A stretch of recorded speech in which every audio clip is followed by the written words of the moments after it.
Passer det mig, at der kræves 2.267 kJ for at fordampe 1 kg vand? Så vi skal altså finde ud af, hvor meget vand, der fordamper ved kogning. Og det kan man så sige er øvelsens formel. Ja, og formlen er delta E fordampning er lig med N gange L. Og delta E det findes ved formlen delta E er lig med P gange delta lille t. Og vi skal jo have isoleret L. Så derfor så hedder vores formel L er lig med delta E divideret i I. Her kan vi se en oversigt over enhedsværdier.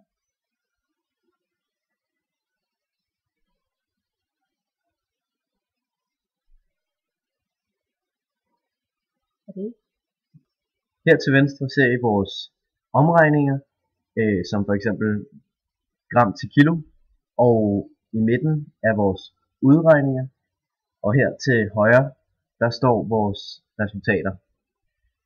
Og så svarer du nok, at det her er det endelige svar. Ja, det er det! I samme forsøg, så er der også nogle fejlkilder. Og vi har fået frem til 3.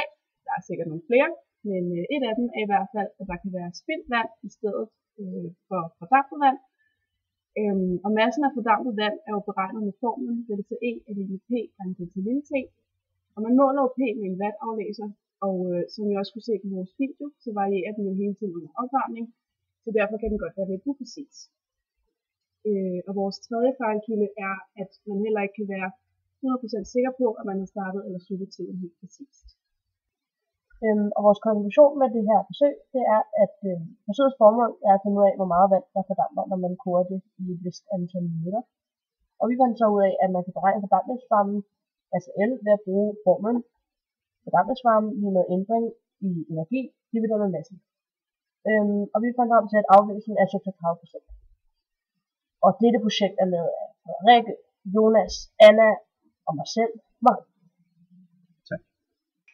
Vandet kommer op, vandet kommer ned. Ned igennem kedlen og i kedlen op.